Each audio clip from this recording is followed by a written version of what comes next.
Remember back when you were a little kid and your great uncle Jimmy kept trying to court you into playing the kissing game with him? Well, I won't bother delving into the experience everyone shared, but if that game was anything like Chulip, we would all have much fonder memories of it. Chulip follows your typical romance story. Boy meets girl, boy gets rejected by girl, old man tells boy to write a good love letter and have a strong heart, old man's letter gets stolen, boy kisses every villager in his rural Japanese town to strengthen his heart and impress the dream girl. Your typical romance story.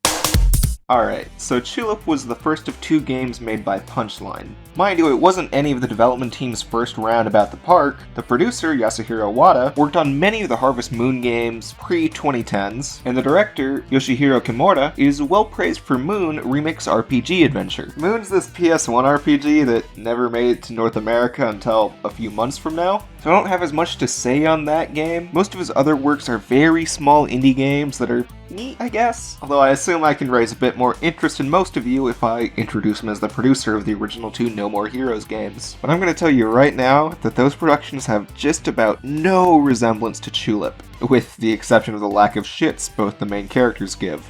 And there he was, this cat, well-dressed, cool, couldn't tell if he was the shit or just plain old shit.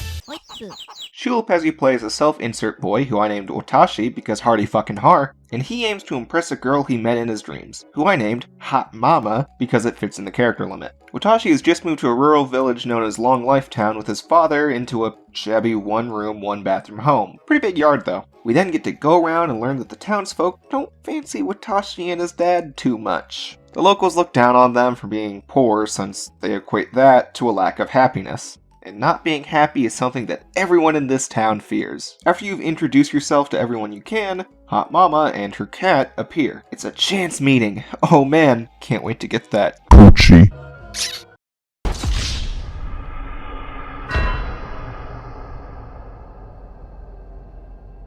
Hot Mama ain't too keen on Watashi trying to go in for the old. Because of this, Watashi goes to write a love letter to Hot Mama to impress her, but it kinda fucking sucks. So an old man that stole his mail invites Watashi to his house to learn about expanding that weak sauce heart of his. How does Watashi do this? By kissing people, of course. That's right, kids. If you're ever having trouble impressing your girl you're into, just go kiss everyone in town. Nothing bad'll happen.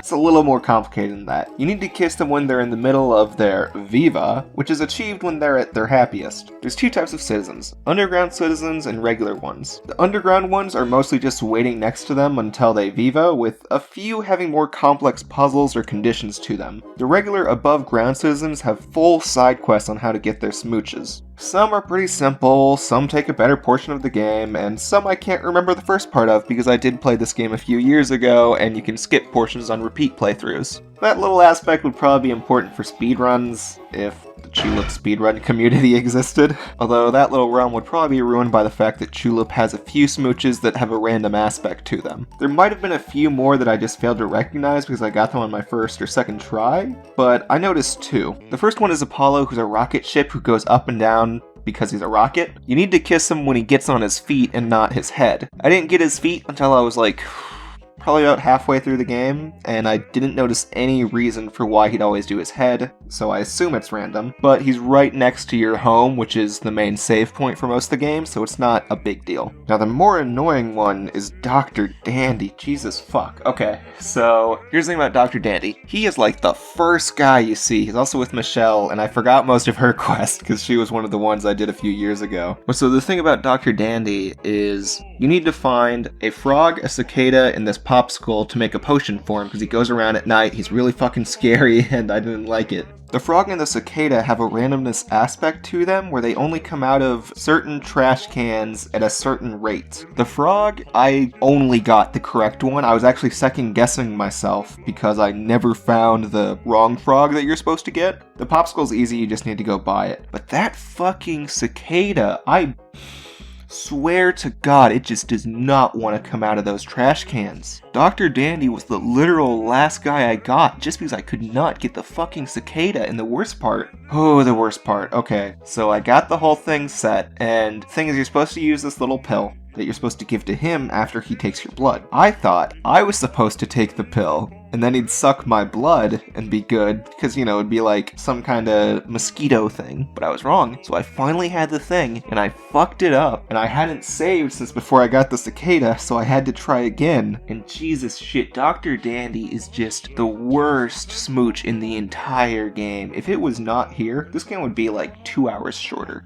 Or I'm just fucking stupid, and maybe there is some way to do it right, but it got me pretty fucking pissed for a bit. Anyway, once the kissing part of the game starts, your HP, known as happiness points, becomes evident to you. Instead of just losing them when you get hurt, you lose points when bad things happen. Things like receiving mean letters or finding poopy in the trash can.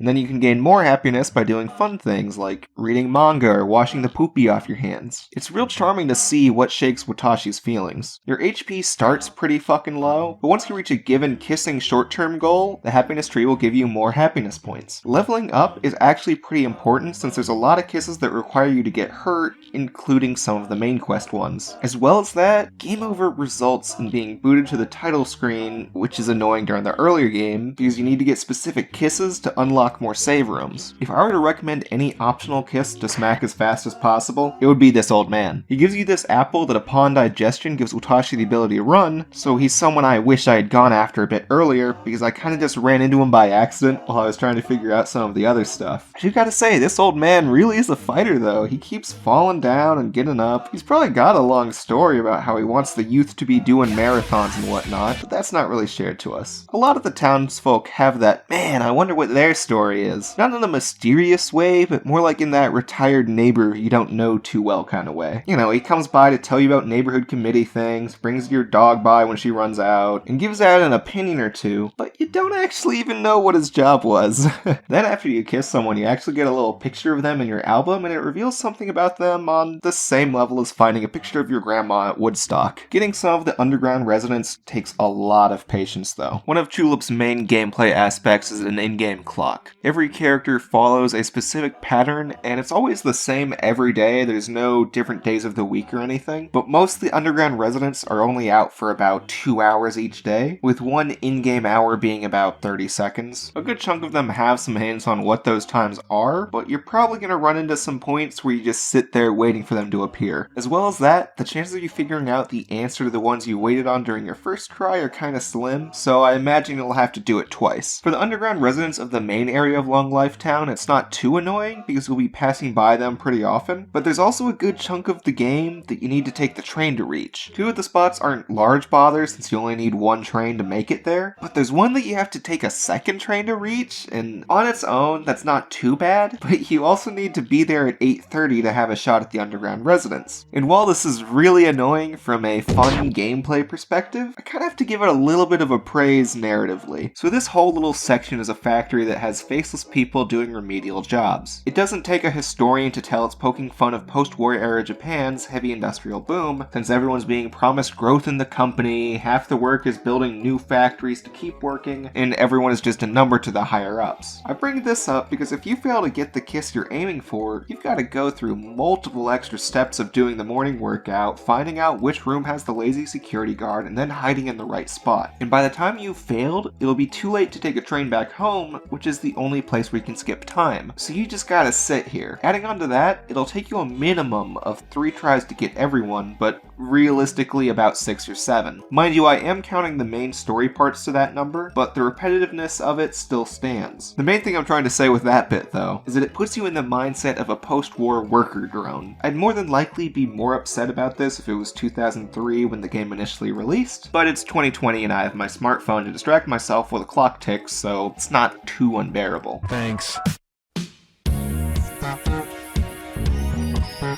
Haha, gee golly, I went a while without talking about the main quest. Alright, so basically the letter set Watashi was gonna use gets stolen, and then re-stolen by 3 other geezers that you need to do certain things for. Technically, these are the only quests in the game you have to do, and they really don't take that much effort if you know what you're doing. The first go around, you'll need to buy some items to learn the answers to the puzzles you're doing, but if you know the answers, you could probably finish the game in about 4 or 5 hours. But going start to end would result in missing the multitude of charm Chulip has to offer you. There's just so many fucking ridiculous situations here that Watashi just goes through like a goddamn champ. Watashi manages to kiss zombies, Godzilla, old men, lions, aliens, old men, Miko's Mechagodzilla, and really just a lot of fucking old men. I gotta say, this boy's got some goddamn determination to impress hot mama, and the whole fucking time he's got this funny little grin on him. How could you not love this funny little monkey boy? He even practices proper hygiene. This is the absolute Chad you will never be. Congregation, I said, can I get it? What ties together Chulip's charm the most is easily the sound design. The tunes themselves aren't exactly driving songs. They're maybe closer to what plays when you realize something along the lines of Fuck, that was a major felony.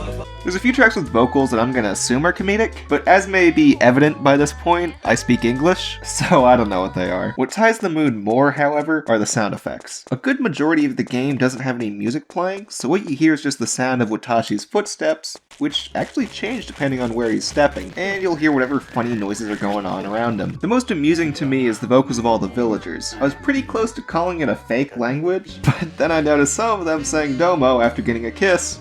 So in my safety not sound racist, I'm gonna assume everyone is just repeating a funny Japanese word until someone tells me otherwise. The best way I can describe Chulip is as a rural adventure experience. There's actually a lot I decided to leave out because honestly, it's best experience for yourself. The PS2 original is kinda pricey, but it's downloadable on North American PS3s for a pretty worth it price. If you're gonna play it, I think it would be a lot of fun with friends, either as your second playthrough or maybe just so you can all laugh at it together. I'm not gonna call Chulip the most unique of experiences, but the way it blends its comedy and its very much normal world is just something you don't see often. Something similar would probably be Harvest Moon, and you can definitely see where those influences come from, but Harvest Moon is always a bit more normal farm stuff. If Chulip is anything, it would not be normal. Hey, what's up guys? Thank you so much for watching to the end of this video. If you liked it, make sure to hit that like button and the subscribe button. I've got some other videos on my channel now, so you can go watch those as well. I've got a few things coming up. Mega Man Zero Collection is soon, and I'm gonna be playing that, so I'll probably cover that in some form or fashion. Whether that's a full video or just a little impressions video, I'll see. But Chulip's something that I played like midway a few years ago, and it left a really big impression on me, so I figured now would be a good time to finish the game and then share what it kinda meant. But anyways, that's it. Y'all have a good one.